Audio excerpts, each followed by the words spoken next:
Hello and welcome to this video where I like to talk about what is SLA printing and how it works and does it make fun. Stereolithography or SLA 3D printing is an additive manufacturing technology that builds an object layer by layer from liquid resin. Unlike traditional FDM printers that melt and extrude plastic filaments, SLA printing uses UV light to cure the liquid resin and build the model layer by layer.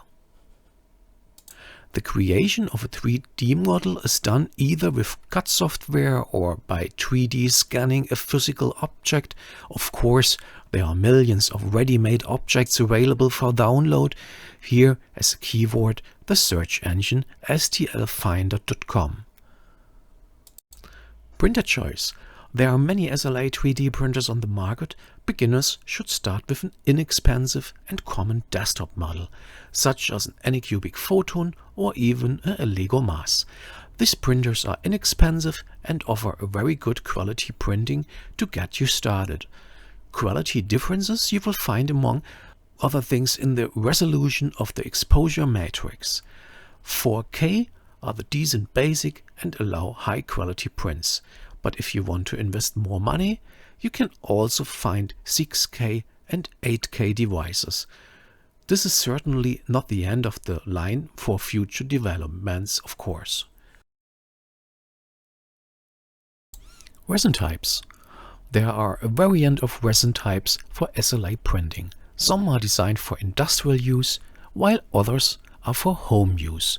Beginners should choose a resin that is suitable for home use and easy to use. The resin color does not affect the print quality, but the color affects the curing time, which have to be adjusted. Before printing, the 3D model must be converted into a file that can be read by the printer. This requires 3D modeling software such as Tinkercad, Fusion 360 or Blender. This software allows to create their own models or customize existing models. After the model is created, it is exported to an STL or OBJ file format that the printer could read. The software is called a slicer. Litchi Slicer could be used as a slicer here. It already contains many different printers and resins in the standard database, which simplifies the start enormously.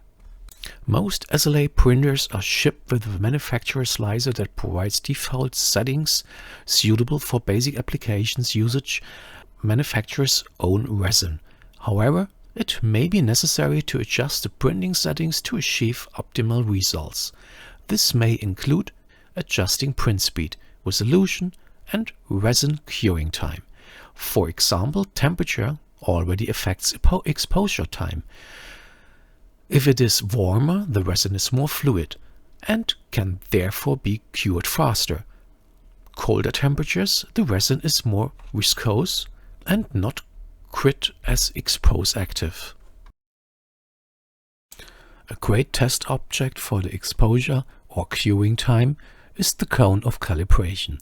The link I put you of course in the video description. The cone shows you by the success and failure side whether too much or too little exposure. If the columns on the success side are not completely connected, the exposure time should be increased. If the columns on the failure side are connected, the exposure time is too long.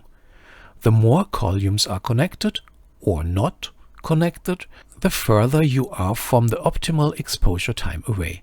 If you have a new resin, you can print a cone and adjust the exposure time as needed. Another factor in exposure time is relevant to adhesion to the print bed. This is referred to as burn-in.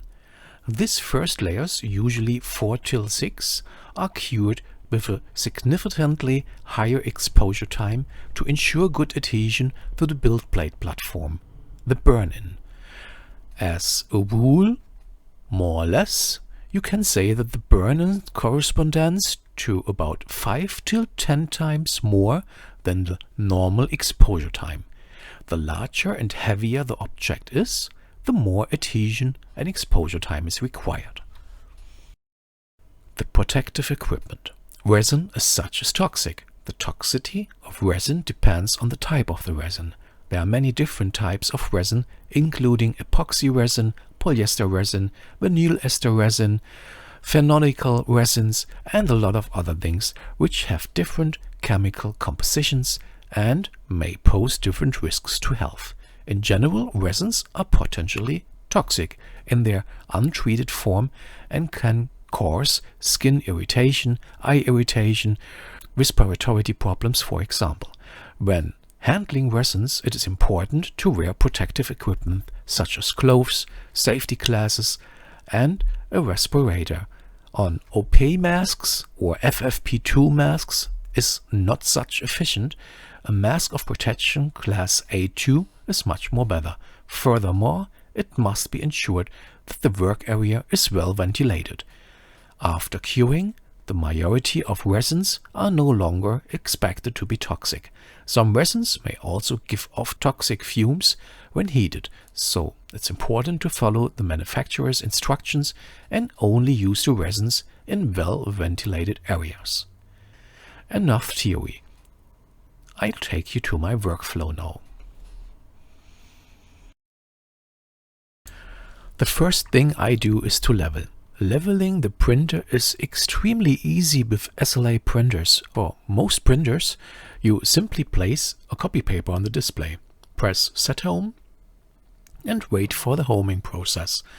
After that, the platform is attached via the screws, cleanly and straight adjusted. Now you tell the printer via the display that the home position is the new set offset. Then place the resin tank on the printer and fill it with liquid resin. This should be shaken well beforehand, around 2 minutes, to make sure everything's fine. Make also sure that the resin tank is clean and free of residue from previous prints and that it stands on the display without wobbling. The already sliced files are on my USB stick and I start the printing process. By the way, my printer is located under a hood, which has an exhaust system and transports the air out of the window. I also use this hood for laser engraving. A video of this hood maybe will come somewhere later. During the actual printing process, the printer exposes now the liquid resin to an UV light beam, curing the surface of the resin and the exposure zone. Once this is done, the build platform moves up slightly to allow resin to flow in. The platform then moves back down and the next layer will be cured. The whole process can take several hours and, with today's printers, it is exclusively time dependent on the height of the Z axis. In contrast to FDM printing, the number of objects on the printing platform does not play a role anymore, since one layer is always exposed at a time. To handle the cleaning procedure as clean as possible, I have already prepared a complete setup on my table. Everything I need is quickly within reach here. All utensils are on a silicone mat with an edge, so that can catch a misshape without major consequences. On the right side is a plastic box. I call it waste box. Here I process everything that is toxic and can fly around. At the same time, a small plastic bag in the box serves me as a garbage collector. When I'm done with the work, I put the lid on the box and avoid further odor pollution. After printing, I usually let the platform and the model drip off for some time. Then I clean the surface of the platform with a silicone spatula to remove larger residues of resin. Then the model must be cleaned. For this, the model is removed from the platform, which can sometimes be quite annoying. The adhesion is already very strong. Next, the object is placed in a solution of isopropanol to remove the excess resin. By the way, there are also resins that can be washed out with water. I use for that a wash and cure station. After around 5 minutes of spinning, the resin residue is removed from my object and I can take it out of the tank. By the way, there are also larger wash and cure stations. Here you can sink the part completely, including the platform, into the isopropanol. After I let dry the model for a while.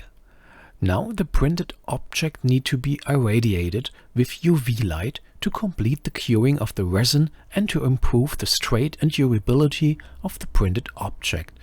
With a wash and cure station, this takes only a few minutes. After that, it may be necessary to remove support structures that were used during the print process. This requires a delicate touch, pliers and a scalpel. Another idea is to remove the supports before the curing process and put it inside warm water. That gives the possibility to release the support structures much more easier. Of course, the cleaning of the printer must be not forgotten. To clean the platform, I use an isopropanol filled spray bottle. Spray the platform with this and then clean it thoroughly with kitchen towels. Now the remaining resin must be poured out of the tube.